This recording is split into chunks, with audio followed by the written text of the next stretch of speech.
All right, so these are some of the other topics that were not on the practice final, and maybe in the future practice finals, but not on this one yet. So day-to-day final review part 2. All right, so h of t, quadratic stuff, again, was pretty important this year. So negative 16t squared, so something where, it's gravity, so that's why it's negative 16. So we'll say that it has 100 feet per second upward velocity, and it starts from an initial height of, say, 5 feet. Okay, so 100 goes here. Your initial height is the last part. And so we need to be able to answer all sorts of questions on this. Like, if you graph this, it looks something like this. Okay, so if you graph it, we need to be able to find the vertex. That's the highest point. Remember, that's negative b over 2a. So if you did negative 100 over negative 32, that's when it hits that height, 0.125 seconds. Now, if I want to find out what that actual height is, plug that back into this equation for t. So if I want to know when, it's time. All right, that's x. If I want to know what, that's y. All right, so if I plug that back in, I'm going to be able to get that value. So negative 16, 3.125 squared plus 100, 3.125. I'm running out of room. I'm just going to type it in and plus 5 at the end. Okay, 61.25 feet. So that's when is 3.125, but it gets to a height of 161.25 feet. Now, there's other questions you could have on this, like how long is it in the air? Well, that's when it hits the ground. So you just you can graph that and make one equation y equals 0 and the other equation y equals the equation that we just had, and see when they intersect. So second, calculate intersect. That'd be when it hits the ground. If I wanted some other height, so say, when is it equal to 50 feet? Then you'd have the other equation be, instead of 0, it'd be 50.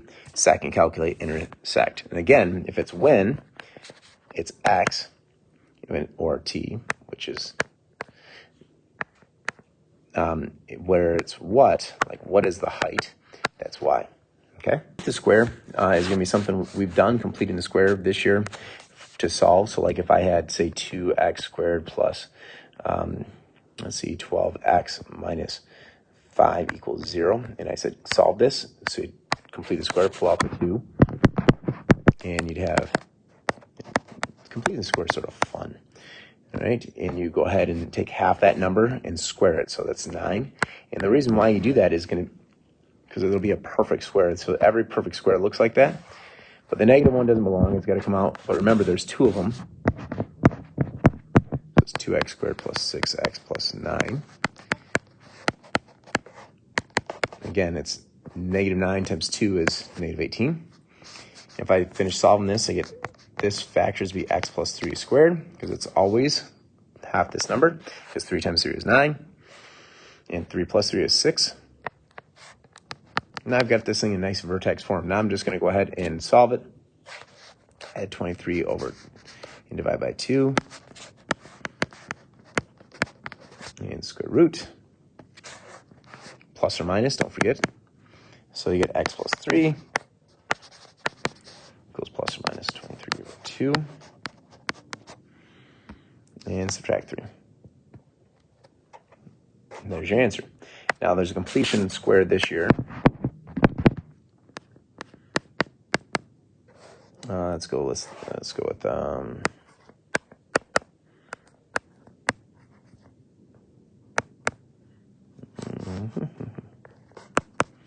we're going to put this into a conic form. So this is way different.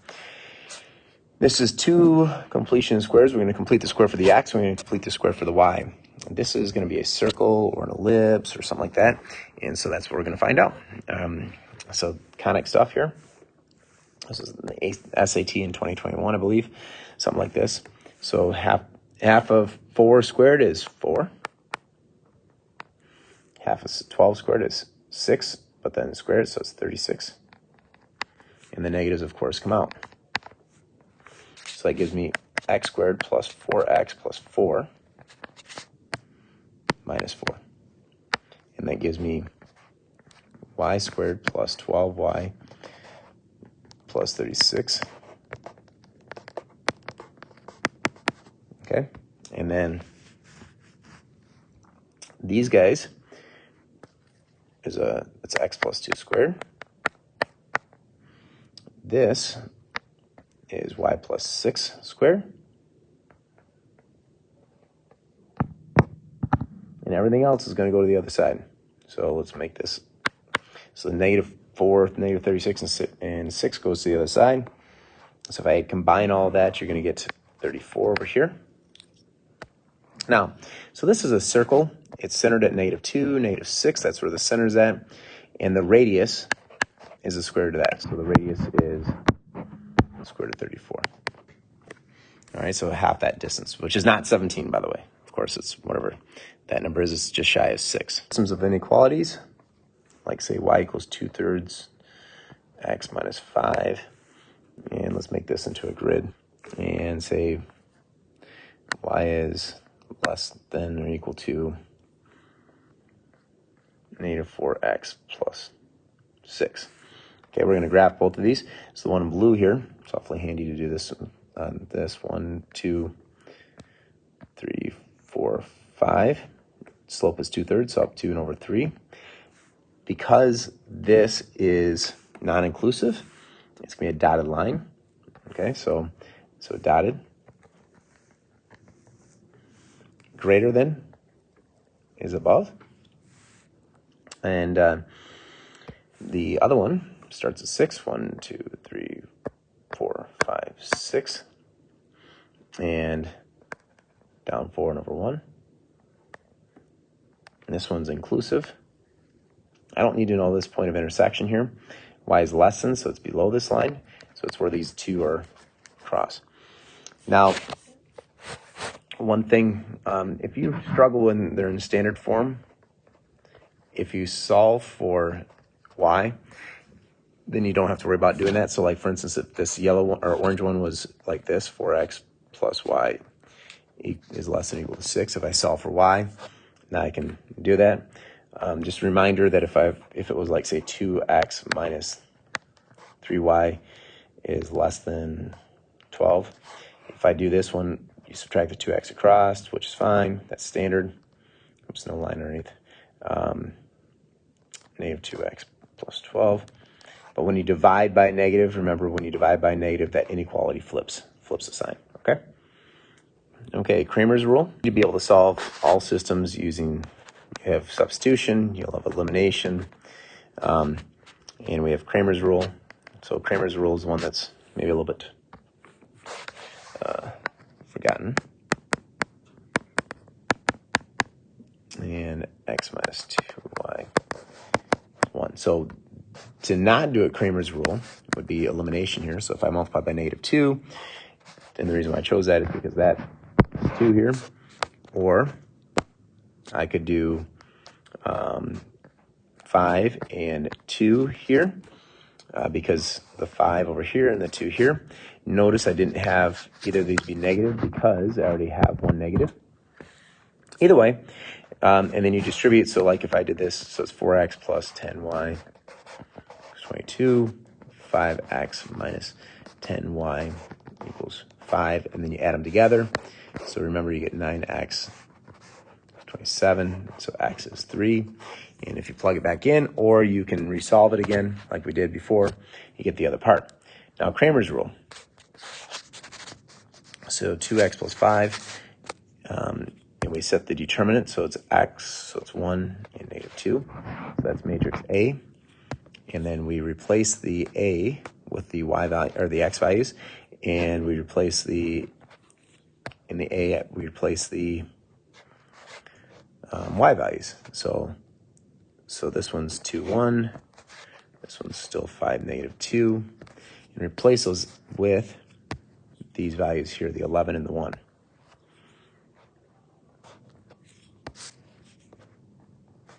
And then we do the determinant of each one of those. Remember, the determinant is AD minus BC, A times D minus B times C. That's the determinant.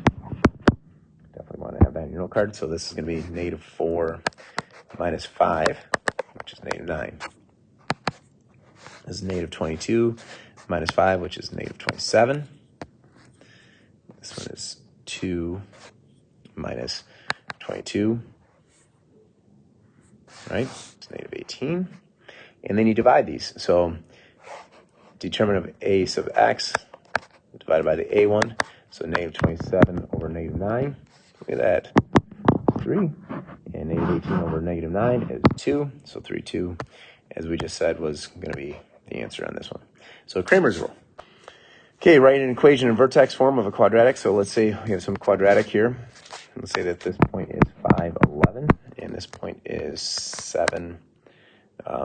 Let's not use 6. Let's use 7, 3.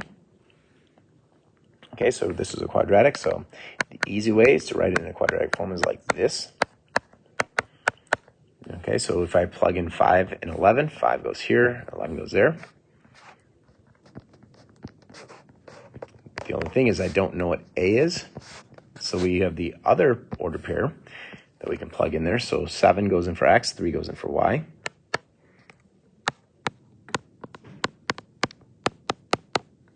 Okay, and so this is going to be 4A plus 11, because 2 squared is 4. And subtract 11. So negative 8 equals 4A. A then is negative 2. So back here, this A is going to be negative 2. And that is my equation. So a pretty simple thing, as long as you know the vertex goes here and there. Then plugging in that secondary point. Okay, and next thing, half-life. If something has an initial value of, let's say, 20 grams, and it has a half-life of, let's say, 18 hours, that's probably pretty radioactive. Well, we can write an equation for this. So 20 grams, 1/2, 18 hours, boom. There's your equation. The 18 goes right there. And then, of course, if we wanted to solve, well, when is it equal to 5 grams? Well, 5 equals 20, 1/2. So this is an exponential equation. You could do this one without a calculator, but we're going to ignore that for this one. So this is 1/4, 1/2. Okay. If this was a non-calculator, you could turn this 1/4 into 1/2, or turn this both of them into base 2. If it's a calculator, you can take the natural log of both sides, because it isn't always going to be nice, perfect numbers. So again, if you were in another country, this would be a good problem, because you could do this without a calculator. Okay. And so if you go ahead and do that, you'll find out, of course, this is 36, which makes sense too, right? I mean, if it started off at 20, after 18 days, it's now down to 10. After 18 more days, it's down to 5. If it was something that wasn't so perfect, it's like if this number had not been 5, but it had been like 4, then you would not have been able to do this method. You would have had to have used the natural log. Okay. So again, we just got to make sure we can do all systems, substitution, etc. You got to be able to do the normal curve. It's a normal curve.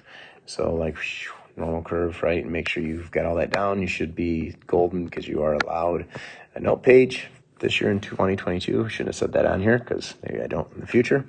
But you need to be able to do that. So you need to be able to do all that stuff that goes with standard deviation and normal curves. All right. Good luck.